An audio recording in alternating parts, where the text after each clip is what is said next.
My name's Jamie. I'm from APDO, and I brought Poppy here at the Discovery Center. We're here to let you guys all know that APDO is open. We are following the strict guidelines that the CDC has put into place.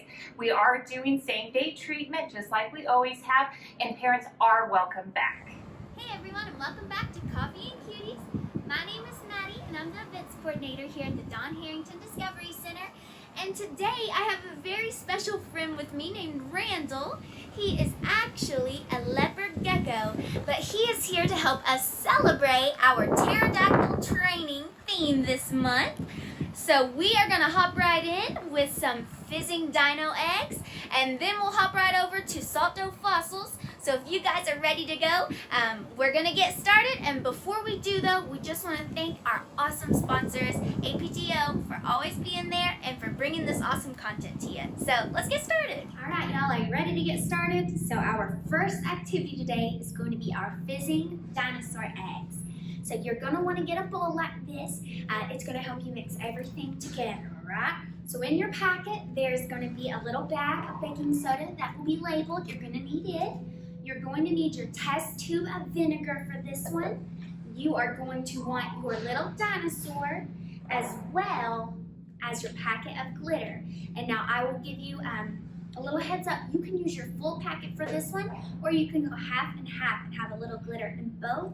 It doesn't matter. It is completely up to you, okay? Lastly, you'll probably want some scissors to get that glitter packet open because that thing is tough to open.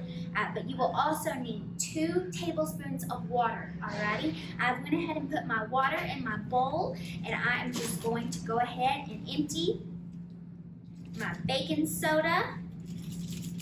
And I'm gonna give it a real good mix. You're just gonna mix it with your fingers, okay? And it's gonna start to crumble up a little bit. That's a really good thing. You want it to get nice and crumbly. Let's see what we got going on here. I'll tell you too, it's always better to put a little too much water at first than to put too much, okay? So if you don't exactly measure out those 2 tablespoons perfectly, that is okay, all right? You can always add a little more later, but you're just going to want to work with it until you have a nice little patch in your hand. Okay, it's gonna be crumbly, so you're gonna have to put some pressure on it to keep it all molded together, okay? This is when you're gonna grab up your dinosaur and you're gonna press it in there real good, okay? While you're doing that, you're just gonna keep molding your baking soda around. And then you're gonna start adding more on top and giving it a real nice press, okay? And we're really trying to make an egg shape, but I will be honest with you, if I can get a perfect little snowball, I would be really happy with that. So let's see what we have here. All right, it's looking pretty good. All right, so once you have your dinosaur pretty well covered and you have your egg shaped, you're gonna wanna put it on a little plate just like so, okay? You have your egg, it's ready to go. Now for this to hatch, we are going to want to use our vinegar, and this vinegar is going to cause a chemical reaction. You ready? So you're just gonna wanna pour a little bit of your vinegar at a time.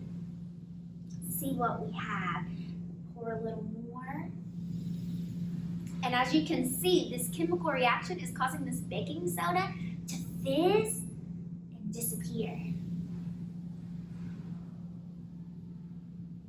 You want to give it a little tap. Ooh, now this is a fun part. Some of ours will immediately crack right open, and sometimes you will get this really interesting, oh goodness, it is just the craziest feeling. And you will want to wash your hands after this, all right? You will definitely want to wash your hands.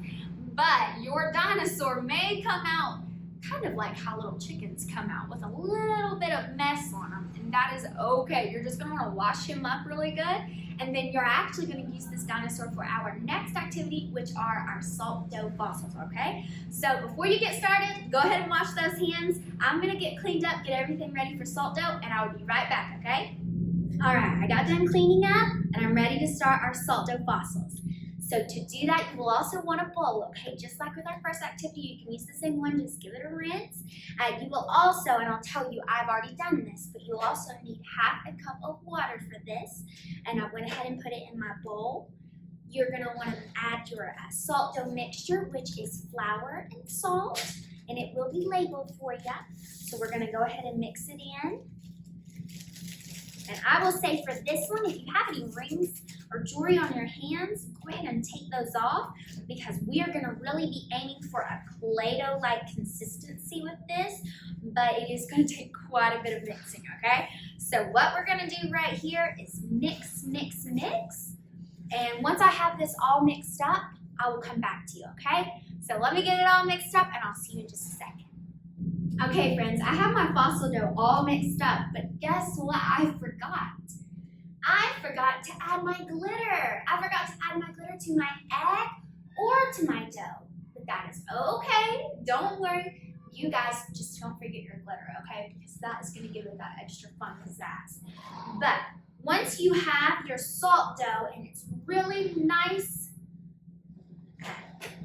mixed together, I'll say it's pretty sturdy. It's going to be a little more like dough, I would say, kind of like pizza dough a little bit. You're going to give it a really nice, good pat.